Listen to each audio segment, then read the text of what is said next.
Le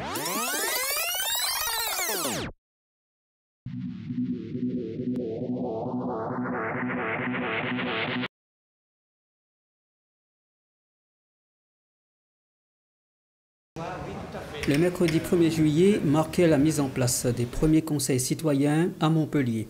Une réunion d'information pour comprendre leur fonctionnement. Est-ce que vous savez comment ça marche un conseil citoyen? Moi je suis tout nouveau, moi je viens juste en tant qu'habitant au conseil citoyen. Donc je pourrais vraiment pas vous dire en quoi ça consiste et tout, je suis vraiment désolé. J'ai lu rapidement la petite lettre d'accompagnement au moment où je me suis inscrit et après je pense que là on va en découvrir un peu plus. Je voulais pas trop en lire pour ne pas avoir d'idées préconçues, mais juste me faire l'idée de ce qu'on va me présenter ce soir. Est-ce que vous savez à quoi ça sert et comment ça marche un conseil citoyen? Non, c'est la première fois que je vais.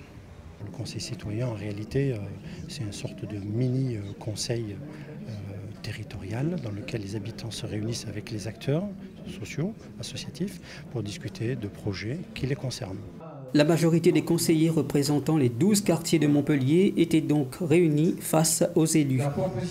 Des hommes et des femmes issus de tout milieu professionnel, tirés au sort à partir des listes électorales. S'impliquer dans son quartier et essayer de faire entendre les besoins des gens en local, c'est important. D'abord pour moi ça peut être un avantage pour me faire connaître un peu plus du grand public et ensuite pour faire passer certaines idées. Le principal objectif de ces conseils se résume simplement: répondre aux besoins de chaque quartier de la ville. Mais comment vont-ils se dérouler exactement? Comment travailleront les citoyens? On s'interroge. Concrètement, pour se réunir, puisqu'il n'y a pas de président, comment ça va se passer? Est-ce qu'on va chacun avoir une liste et devoir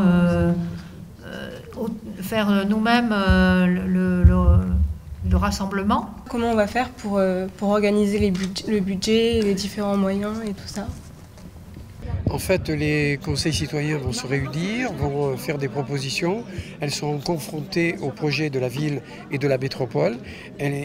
Projets qui mériteront d'être modifiés en fonction des propositions.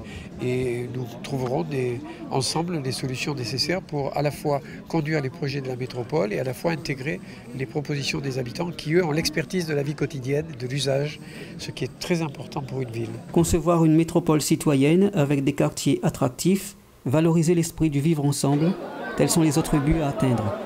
Le 10 juillet prochain, le président de l'agglomération signera le contrat de ville à la Payade en compagnie de la secrétaire d'État Myriam El Khomri.